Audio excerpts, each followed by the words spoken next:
Been following Henry Rossoff's reporting. Every 10 years, the state legislature required to redraw congressional districts to account for population changes, and one district is now seeing a big change, the 11th congressional district. So here's the before and after, okay? The new area including all of Staten Island and now parts of more Democratic areas of Brooklyn. So what does this mean? Well, Republican Congresswoman Nicole Malliotakis, she defeated Democrat Max Rose, who's looking to now regain his seat, and she's joining me now to discuss this. So, Congresswoman, good to see you. Thanks for being here on PIX11 Politics.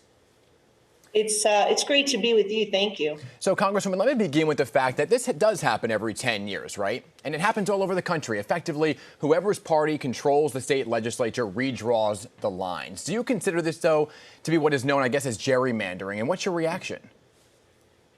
Well, it's clearly gerrymandering because you can tell how they completely shifted the district. Instead of just adding the necessary population gain to my existing district, they've chosen to take away the voice of the people that I currently represent by shifting this district. Now, the issue really is in 2014, there was a constitutional amendment put in place. And now, as part of the state constitution, the political gerrymandering is no longer allowed, and they can't draw the lines to benefit a particular party or a particular candidate. This was a referendum by the voters of New York State, and they reaffirmed this in this past November's election when they voted in a referendum to say that they wanted nonpartisan redistricting, and they didn't want the lines to be drawn back at the hands of the Democratic politicians in Albany. So what they've done here, the state legislature, is really ignore the will of the people, and that's very unfortunate. So there was that voting rights bill overall that really faced the whole country, right? It hit the floor of Congress. Part of that legislation, when you zero in on it, looked to put a stop to gerrymandering across the country. You voted against it, though. So how is this different?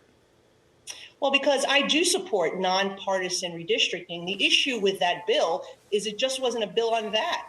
In that bill, they wanted to put $1.2 billion to fund politicians' campaigns with a 6-to-1 match, which means for every dollar a candidate raises, they wanted to give $6 of taxpayer money at a time when we have a $30 trillion debt in this country. They also, in that bill, wanted to include other components that the people of New York voted against in this November's referendum, including same-day voter registration, as well as universal mail-in ballots. So the majority of that bill was awful. If there was a bill that was just pertaining to nonpartisan redistricting, I would have supported it, just like I did when I was a state legislator in New York. Understood. So your party chairman here in New York, Nick Langworthy, right, has threatened legal action to block the redistricting plan. I think they've already planned to sue.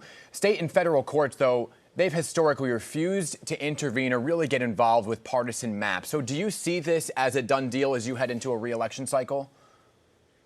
Look, I feel that we need to allow this legal process play out. I know there are many minority groups who also feel disenfranchised by this map, and I'm sure that there may be a federal lawsuit against the Voting Rights Act. We'll need to allow the constituents to have their day in court. Look, at the end of the day, I'm going to be happy to represent the people of whatever the district is made up of. I grew up as a young person. My parents had a small business in Sunset Park, and so I spent every summer in Sunset Park, so I'm very familiar with that area. Happy to represent the people of Sunset Park should my district end up containing that. But this is really more about the politicians in Albany looking to take away the voice of people. Think about this. They just fired Max Rose, and now they're redrawing the lines in Albany to try to give him an advantage. And that's the problem here, is that they're trying to silence the voices of the people that are currently residing in this district by removing parts of that district from NY11. So were you against what, say, played out in Texas when very similar things happened and lines were redrawn to protect and shore up Republican seats? Yeah, so in that case, the DOJ is stepping in. The Department of Justice is stepping in. And I hope that they would do that in New York's case as well, that they're not just picking, red states to do this. And I think at the end of the day, any place where, you're seeing either groups being disenfranchised, right, or you're seeing parties putting look, let's put it this way. The idea of elections is for the people to elect their representatives in Congress. It's not the other way around. And unfortunately, New York has chosen to let the politicians choose their constituencies. And that's wrong. We're almost out of time here, and I want to get you this because you mentioned Max Rose, and your district has long been considered purple, Congresswoman, but there's reports of former Mayor de Blasio throwing his hat possibly into the ring, right, to run against you. So you'd have the former mayor and Max Rose running for this seat, a bit of a rematch between you and Mayor de Blasio. How does your strategy effectively change here? You know, it really doesn't matter which one of those candidates I run against. To me, they are the same. They are cut from the same cloth.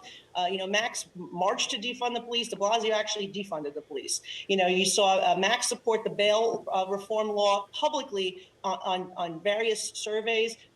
Bill de Blasio, of course, was a supporter of that. And Max also supported closing Rikers Island and putting jails in community, which was a plan of Bill de Blasio's. So at the end of the day, I'm really running against the same type of candidate. And I think that people rejected that already, and I believe that they will do so again. All right, we'll see how all of this plays out with those legal battles in court, and we'll invite you back as the process plays out. Thank you for being here, Congresswoman.